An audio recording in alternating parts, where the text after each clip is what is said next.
What is going on, guys? Panther here, and we are back with our APA Season 3 Week 4 battle against BaskyGamer and the New York Ninetails. So, Basky actually has came in as a replacement coach, replacing our very own Silver Smasher, who had to step away for just some personal reasons. But we're very excited to have Basky here with us here this season, and as you can see, he has a very threatening team. So we are having to do this match post-commentary this week. We, of course, did start our live commentary, got about halfway through the battle, and my 4-year-old twins decided to start playing tag in the living room, which is next to the office here. So that killed that live commentary completely altogether, but I am post-commenting this immediately after, so I can walk through all of my plays here for you guys, because they are still fresh on my mind. So, go over my team real quick. I do have a defensive Mew with Foul Play, U-Turn, Roost, and Will-O-Wisp. This is primarily to check that Mega Gallade. I can also take a couple hits from the Garchomp as well. I am Culverberry, so if I do need to burn the Weavile, I can, or U-turn out on it. Just slowly pivot in something else. I am Double Dance Clefable with Cosmic Power and Calm Mind. With Moonblast. He did not have a Steel type on his team at this time. Actually, yeah, he did a Klinklang, but I didn't see the Klinklang coming because I did have a Ferrothorn. So I am Double Dance Clefable because it did really well in this matchup. I do have Kyurem. I have a 5DMZ Kyurem because it tore through his team completely, minus the Snorlax. So I wanted to have something to hit that Snorlax with if I was able to chip it down a little bit with rocks and maybe a previous Ice Beam hit or something like that, because I really felt like I was going to come, because that was all he had on his team really for this monster that I have. I have a defensive Blastoise to help me out with that Weavile as well. It is Rocky Helmet, so I can get some ship off on the Mons, his physical type attackers. I didn't think the Feraligatr would come just because I did have a Ferrothorn and this Blastoise here, but I could definitely see it. And Unaware Clefable as well. I really did want to bring Unaware Clefable to this match just to help check that Gallade, help check SD Chomp or SD Weavile. But is what it is, or even Curselax. I thought all that would be way too obvious, so I ended up bringing a Magic Guard set. I have a Stealth Rocking 3-attack Mega Aerodactyl because it does really well against this team, as you can see. If that is non-Scarf Chomp, I got the Ice Fang for it. Stone Edge obviously hits his team very well, and the Wing Attack for Mega Gallade. And then I do have a Unnerve Scarf Galvantula with Sticky Web. His only form of hazard removal was the Crobat, and I felt like my team matched up excellently against the Crobat. He didn't have a spinner, he just had this Defogger here, so I wanted to bring the Galvantula this week. My goal really was to set up that Sticky Web and just let Kyurem just wreak havoc, because it would really pick up a kill every time, just dropping Dracos or clicking Fighting MZ. I was in really good shape. So we're going to go ahead and start this battle off here. I want to pressure him immediately. So I predict him to lead with one of two things. I predict him to either lead with the Electrode, wanting just to taunt Sash Galvantula, or I predict him to lead with the Crobat, just wanting to kind of dissuade me, perhaps. Maybe with like a U-turn to break my Sash into something else, like the Electrode, just to Volt Switch back out into the Crobat to defog the hazards away. But I did want to go ahead and lead that anyways, just for the simple fact that it does pressure his team quite a bit. So we're going to go ahead and jump into the battle here. We decided to lead with the Galvantula, and as you can see, we do actually predict his lead correctly in the Electrode.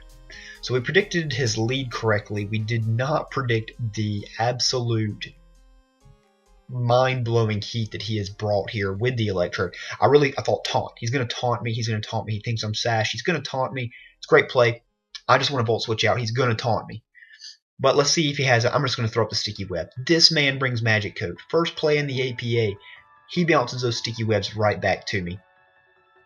So now I predict the taunt on the Electrode, because I do think that he thinks I'm Sash. So I throw up my Sticky Webs there.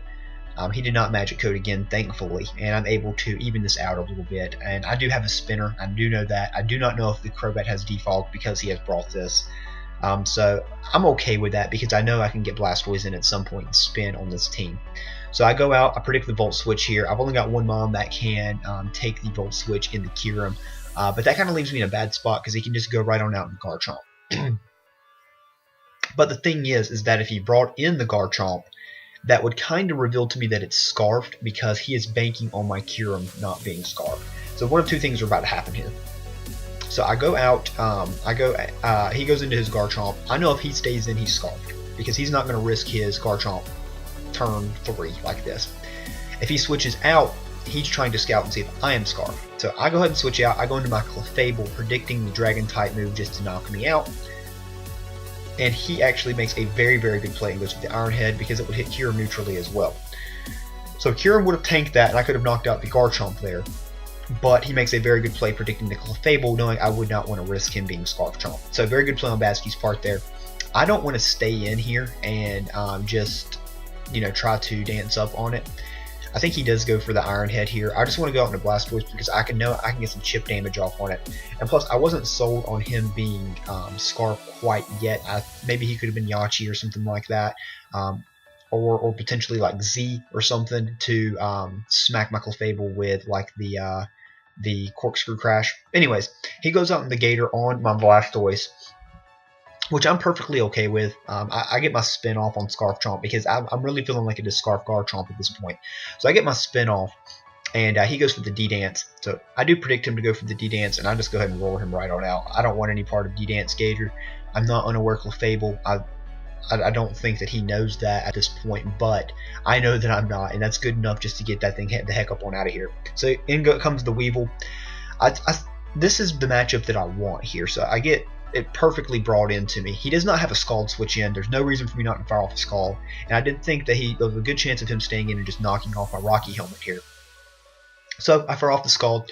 We were able to get a decent-sized chunk off on the Weavile, bring him down to about half, and we get a very lucky burn on the first turn here.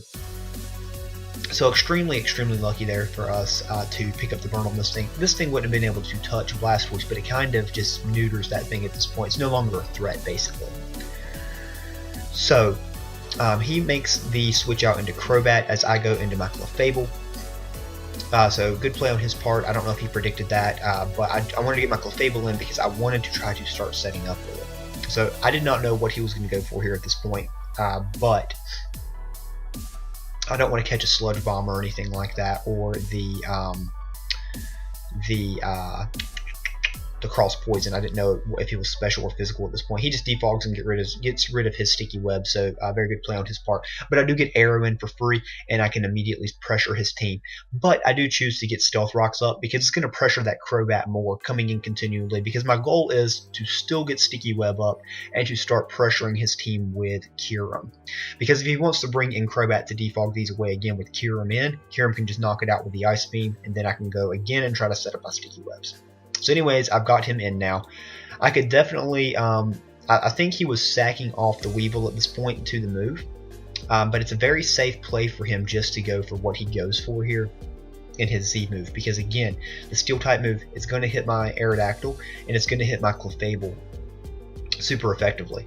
So I want to go back, I want to try to use this thing as setup fodder. So I go into Clefable immediately to try to set up Cosmic Powers, hoping that he would just end up sacking this thing off and not have anything to hit me with. I predicted him to have the Poison Jab over the Iron Tail, but he does have the Z Iron Tail, and as you can see, that just does so much. And it puts me into a range to where he can kill me with the next Iron Tail if he gets a higher roll. If he was Jolly, which I don't think he had to be Jolly. He could have been adamant for this match. So, I'm at a kind of loss for words. I go into my Mew here predicting just the Iron Tail, and we do see the Iron Tail. I am Colbur. I can take whatever the Mew wants to hit me with, but I don't want to lose my Colbur in case I need this Mew for the D-Dance for Alligator later, since Blastoise is getting low. So I just go back out into Blastoise because I realized that was a dumb play going into Mew, and I just want to go back out into Blastoise to let him 1v1 this thing, because it still can't really do much to me. That did 19 damage total to my Blastoise, so I'm okay with that. Low kick does a little bit more there, but it would fall off the Scald and just knock out the Weavile. So we go up 6 to 5 at this point with the Weavile knocked out of the game. But now he can go right back out into that Electrode, and he's free to fire off the Volt Switch here now, because I didn't bring a ground type, so he's in a position where he can just sit there and do this all day. should have listened to the ACC on this one and brought Nidoking over Kyurem, because it was stopping this thing's Volt Switch, period, and it really did the same thing with Ice Beam and Superpower. But anyways, Kyurem ends up being a good bring, as you will soon find out. Anyway, so he goes out into the Snorlax, a good play there on his part. I don't know what this Snorlax wants to do, so I'm a little nervous here at this point. So I don't want it to be Curselax. I want to go out into my Blastoise to roar it out if it wants to start setting up. And he reveals the Heavy Slam. So I do wish I had my Rocky helmet still here at this point. But Basky made a very good play earlier in the match, just knocking off my Rocky helmet to prevent that residual chip damage. So I go for the Scald just for damage. That damage is really important, because if I haven't seen his item yet, so I don't know it. I've just revealed that he's not a Salt Vest or anything like that. So it's making me think he's one of two things. I don't think he's Berry, because I really do think he's going to be Thick Fat for the Kyurem. I think he's more going to be some type of like Chesto Resto set with Curse. Like Curse, Rest, and then maybe 2 types of Stab. I got into my Clefable to try to discover that other type of Stab. Did not think he would have this Heavy Slam, but he does have it. So he does have the Heavy Slam. As you can see, I was in a position where I was just trying to get Clefable back healthy. And I'm not going to be able to get Clefable healthy this game, so it is what it is. I want to save Clefable for Death Fodder at some point. I know Mew can eat anything that Snorlax wants to throw at it here. So we just go back out hard Mew into this point. Unfortunately, we're not going to be able to set up because how poorly I played with Clefable, but that is what it is. So I believe I just fire off the Will-O-Wisp here because I want to burn that Snorlax. Is what I want to do.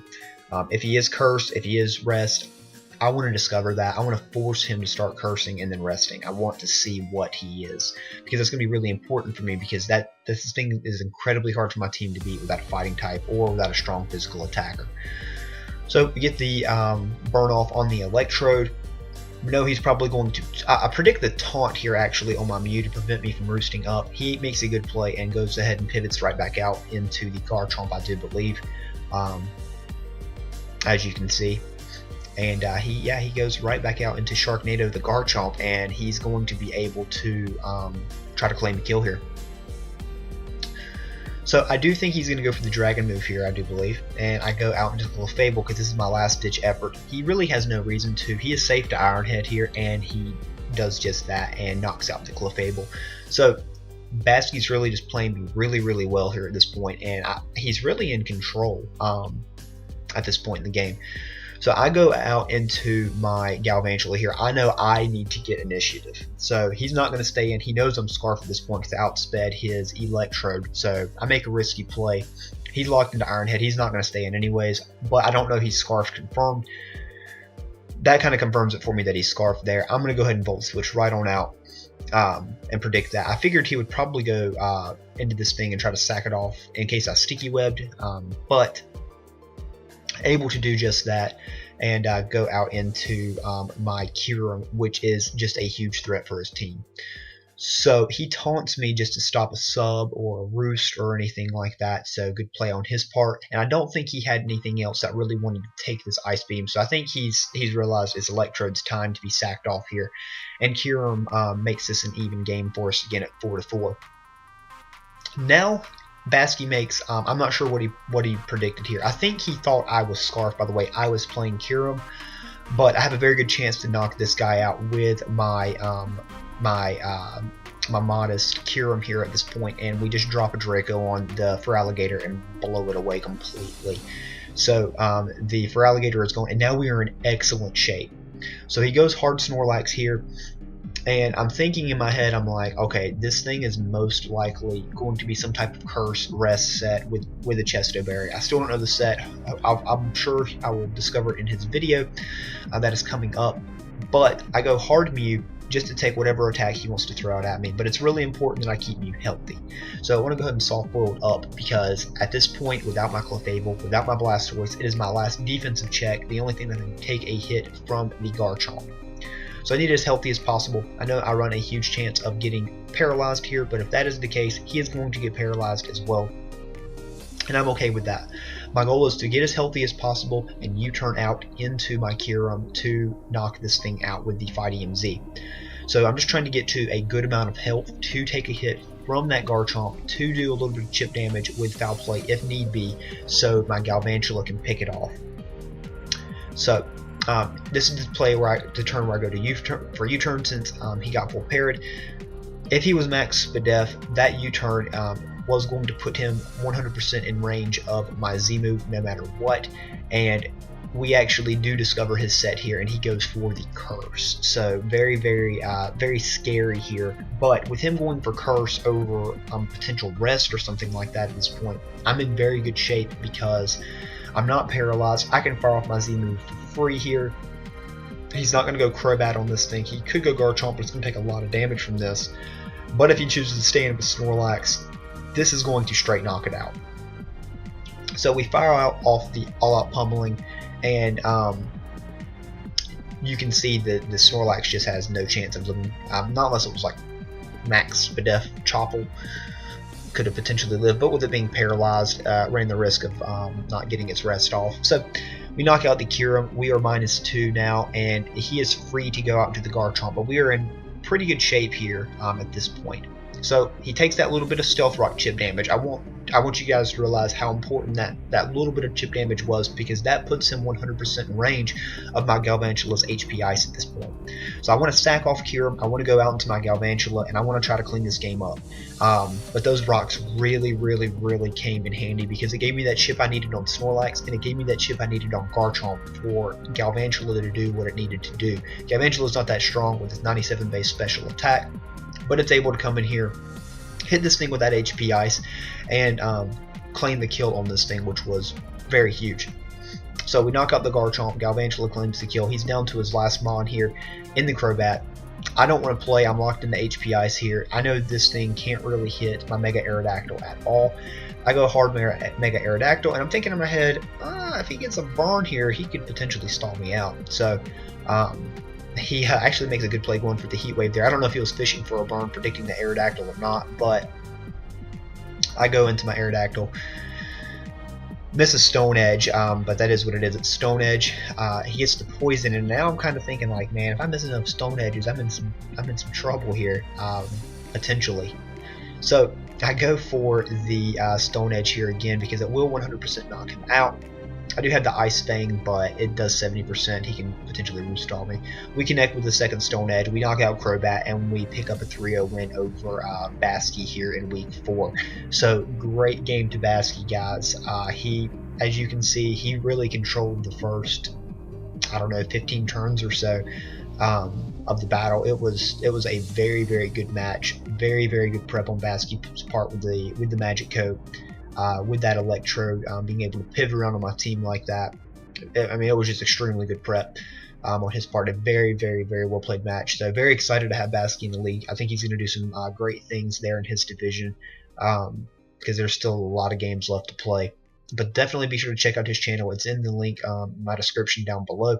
Thank you guys so much for watching. We are 3-1 right now. We are sitting at 3rd in our division, just behind Crimson Seabad on differential. So hopefully we're able to continue to climb back up from that frustrating loss week 1 and that frustrating Oglanoon last week as well. So next week we play Deathly and the Seattle Drizzlers. So very excited to play Deathly here next week. But anyways, guys, thank you so much for watching, and sorry about the post-com again this week. We should be back live with our battle next week. But again, we will see you next time.